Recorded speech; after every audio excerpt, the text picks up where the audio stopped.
is how they stack up as the Philippines versus Japan in this trilogy match that so many of us have been waiting for. Wushu striking versus the man of a million submissions, Shinya Aoki. Let's go to Dom Lau. And now, this next match is 3 rounds of 5 minutes in a 1 lightweight mixed martial arts contest. This match is presented to you by Wholesome. Introducing first, out of the blue corner, he is a former 1 lightweight world champion and the number 4 lightweight contender, standing at 180 centimeters tall, holding a mixed martial arts record of 46 wins and 9 losses. Training out of Evolve MMA, representing Japan. Please welcome Shinya Tobikan Aoki.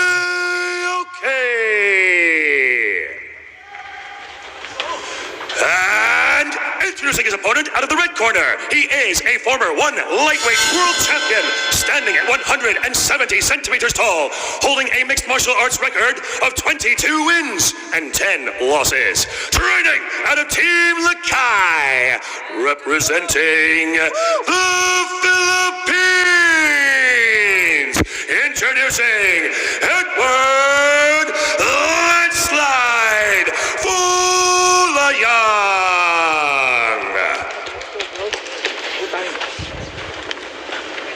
And when the action begins, your referee in charge, Mr. Mohammed Sulaiman.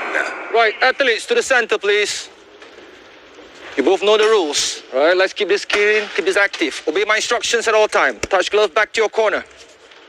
Final instructions from referee Mohammed Sulaiman inside the Singapore Indoor Stadium for the trilogy match. Shinya Aoki, Edward Folayan. Aoki wants another run at the world title held by Christian Lee. Christian Lee, who won the title from Shinya Aoki. Athletes, ready. Let's go. This may be the last chance for Folayan to go on another title run. He must beat Aoki tonight, the former world's champion from the Philippines in the red. Look at the Wushu striking here on Edward. Cutting side kicks, inside and outside thigh kicks, quick hands, spinning back fists. All the trademarks of that classic Wushu striking from Team Lakai, high up in the mountains at Baguio City in the Philippines. You can see Aoki's trying to back Folayan up to that circle wall. He's just slowly starting to inch forward. I like how Folayan starts to utilize that circular movement, puts out that jab.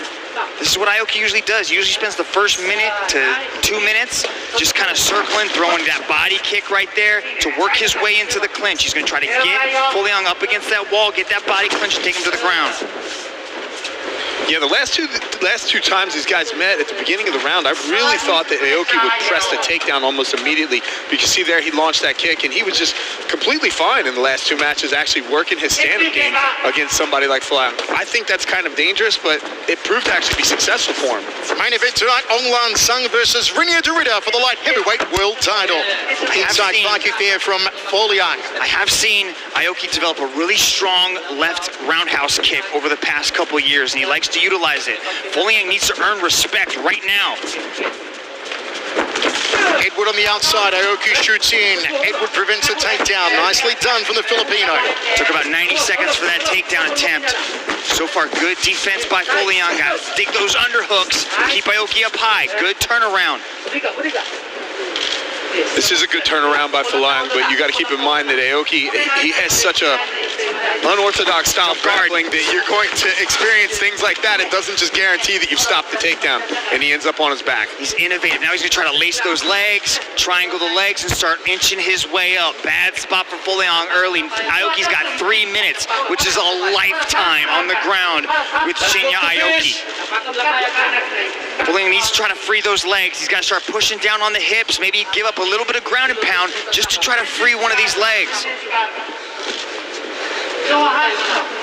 This is where Aoki is so dangerous and so nasty when he's got opponents tied up like this, Rich. Yeah, absolutely. Mitch talked about him lacing the legs, and this is what Aoki does so well on the ground. His topside pressure, his pressure anywhere is really good, but he does a good job of minimizing the amount of energy output that he has once he gets an opponent down to the ground. Great job by Folayang to try to dig an underhook, but he's got to create space. He's got to try to move. He has to get one of these legs out. Aoki's going to slowly, like a boa constrictor, inch his way tighter and tighter. You can already see him trying to grab the head. Folayang's just got 2 minutes here to try to survive, but you can see Aoki released the pressure of the legs, released the triangle, and now is sliding up into full mount. Don't forget, folks, later on tonight, Eddie Alvarez versus Oak Rayun in our co-main event. One on TNT, 4 begins on TNT at 10 p.m. Eastern. You know, one of the things that makes Aoki so effective on the ground is his patience. He never gets in a rush to land a strike. He never gets in a rush to attempt any kind of submission. He's just very patient, and that's what allowed him to slide from the leg lace up to the mount here. And he's even picking his shots with the elbow as he goes here, making sure that he doesn't get greedy and take his hips off the pressure. And as I say that, he almost lost mount, but was able to re-secure it.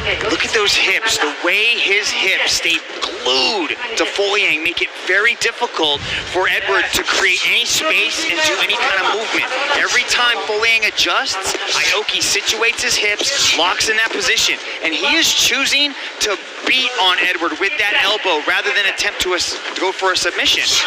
Yeah, something that we always live by in my camp, one of the statements we always said is position over submission. It applies to your strikes as well, but position over submission, you're just very selective with what you do here. And when you see Aoki on top of Folayang, walking the arms, looks like Folayang is competing against somebody that is, he wastes up the legs too. Shinya Aoki's won 4 in a row. 4 in a row. He's making another run for the world title that Christian Lee took from him. Too easy, Mitch. He makes it look too easy. Wow, that was a masterclass. The greatest submission artist in mixed martial arts just wrapped up another submission. I think that's 30 submission wins for Aoki-san, Michael. He's number 1 ranked, and he has the most submissions in one championship. Yes. Yes, he does. Just took apart. That's amazing. In the first round again, man. I'll tell you, and it was very systematic. If you just watch this thing from top to bottom here, it looked like he basically put on a clinic of a takedown, control, how to keep your opponent controlled when you're on top of him landing strikes like this. And Folayang just did not have an answer for this. So the way he laces up that leg, locks the leg so Edward wasn't able to sit up, wasn't able to scramble out of it, just trapped him in that bear trap of a guard that he's got, sat in mount, locked him up nice and tight, finished with the arm bar. 30 submission wins for Shinya Aoki. Aoki's history is quite amazing. Look at these stats here. Most submissions in one, number 1. Most lightweight finishes, number 1. Second most lightweight wins, I believe, behind Edward Folayang. That is incredible. And as Mitch said, 30 career submissions from Aoki, not to mention the many others in submission grappling tournaments that he's competed in. Let's go to Dom Lau to make it all official. Another win for the man of 1 million submissions. This match was brought to you by Wholesome. And now, ladies and gentlemen, your referee, Mr. Mohammed Sulaiman, has called a stop to this contest after 4 minutes and 20 seconds in the first round for your winner, by way of armbar, Shinya Aoki. He's knocking on the door of world champion Christian Lee, who took his world title. 4 wins in a row for the Tomakan Jordan, Shinya Aoki.